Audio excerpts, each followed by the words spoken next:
Alright, so we're going to do a quick video on re-lubing the Freehub body on these oval rear wheels. First thing to do is remove the quick release skewer and set it aside. The Freehub body will come off with the cassette attached. You don't need to remove the cassette.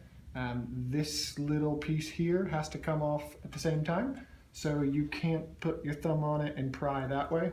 Won't work, but if you just sort of grab it back here and wiggle, whole thing should pop off as one piece. And there is a spacer down in here that needs to stay with the wheel. But what we are trying to do is get rid of the nasty old grease.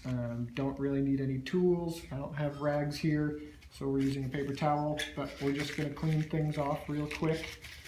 And actually probably doing a slightly better job if you have the time and aren't shooting a video. But just getting that old grease out of there. Set that aside. And the most of it is going to happen on this piece here. On the Freehub body are these three little pawls, and the factory grease on these is just a little bit gummy and has been causing some issues. So we need to get rid of that, and we're going to apply a Freehub oil, lot lighter weight. We'll do a better job. If you've got a pick, it will work. Otherwise, you can use something like a paper clip unfolded. But there is a small ring that runs around here that we need to pop off. And there's a tiny little dimple there that marks one end of it. So if you start right in here, you can sort of put your paper clip in and start prying that ring off. Work your way around and everything will pop apart. What you'll have then are the three little pawls and the ring. We just have to clean everything up. Again, probably good to do a slightly better job than I'm doing. And then we'll reassemble.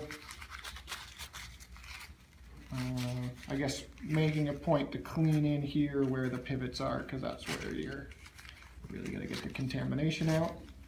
When we go to reassemble, these are just going to want to sort of fall out constantly. So it's a little bit tricky, but let's see. You should take a look at it when you pull it apart, but you'll see on one side there's an indent for the ring to snap into. The other side has the cam body and no indent. Make sure the side is out. And then when you look at the Freehub body, there is one side with a deeper depression than the other. The little cam part is going to sit in there. It also is important to keep it lined up with the groove. So what we'll do is, starting with the split in the ring at that little pin, just start working it back together. These rings are delicate, so don't overstretch it to get it back on. You want to deform it as little as possible. And sort of getting it in place.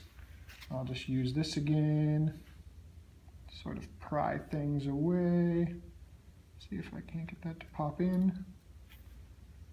On to the last one.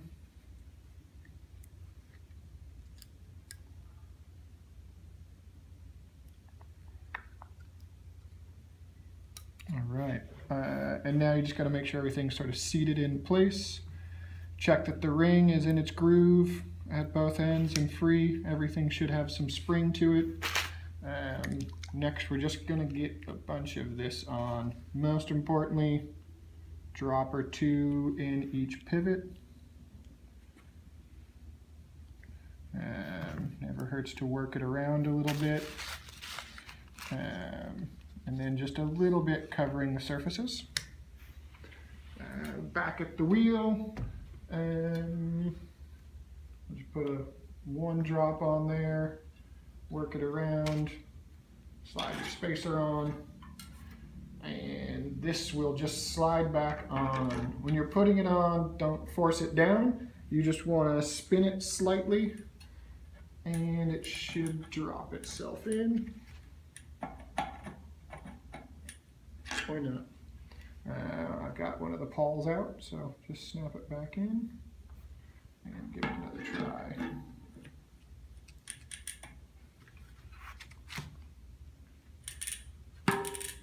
goes. And then the last is just to make sure that cap is reseated.